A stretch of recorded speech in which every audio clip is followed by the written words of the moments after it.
Bonjour à tous pour cette dernière vidéo concernant le cursus de formation sur le contrat à durée déterminée. Dans cette vidéo, nous allons aborder les sanctions applicables en cas de non-respect des règles relatives au CDD. Nous avons tout au long du cursus évoqué à de nombreuses reprises la principale sanction, à savoir la requalification en CDI. Ce que nous allons voir dans cette vidéo, ce sont les conséquences effectives de cette requalification et les risques concrets encourus notamment par un employeur qui ne respecterait pas les règles relatives au CDD. Nous allons également évoquer rapidement certains exemples de contentieux liés au recours abusif au CDD. Si les règles relatives au CDD ne sont pas respectées, comme je vous l'ai dit à plusieurs reprises, il peut y avoir requalification de ce CDD en contrat à durée indéterminée par le Conseil de prud'homme, éventuellement par la Chambre sociale de la Cour d'appel, si jamais il y a un appel dans le cadre de la procédure contentieuse. Selon le moment où cette requalification est prononcée par le juge, les conséquences ne seront pas du tout les mêmes, que ce soit pour l'employeur ou pour le salarié. En effet, si la requalification intervient alors que la relation de travail est toujours en cours, alors elle produira un effet véritablement effectif, c'est-à-dire que le salarié pourra exiger un emploi stable en CDI dans l'entreprise.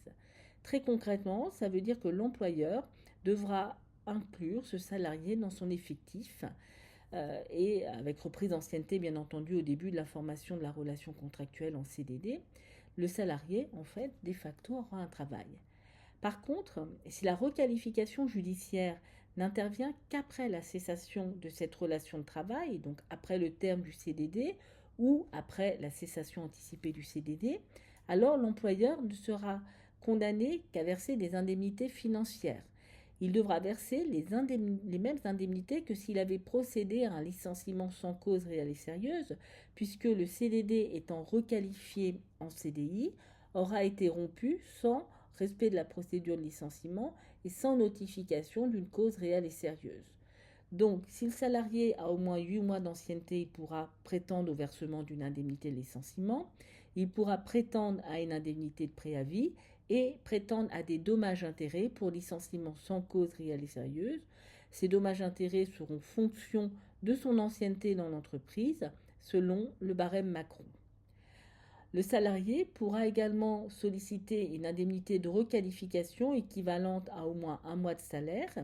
Et si la requalification concerne plusieurs CDD consécutifs ou renouvelés abusivement, dans ce cas-là, l'employeur pourra être amené à verser aussi des rappels de salaire pour les périodes interstitielles entre deux CDD successifs. Donc très concrètement, cela correspond à l'hypothèse où un premier CDD éventuellement renouvelé a été conclu pour un motif non justifié par exemple, un délai de carence a été respecté, un autre CDD a suivi, et puis après peut-être encore un délai de carence, un autre CDD. À chaque fois qu'il y a une période interstitielle résultant des délais de carence, la requalification prenant effet à la date du premier CDD pour lesquels les règles n'ont pas été respectées, le salarié a droit au rappel de salaire pour ces périodes interstitielles.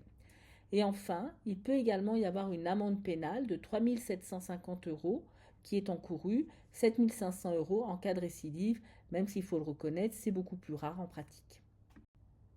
Pour terminer ce parcours, je vous ai mis sur ce slide et sur les suivants quelques exemples jurisprudentiels concernant le non-respect, la violation des règles en matière de CDD. Je vous laisse en prendre connaissance.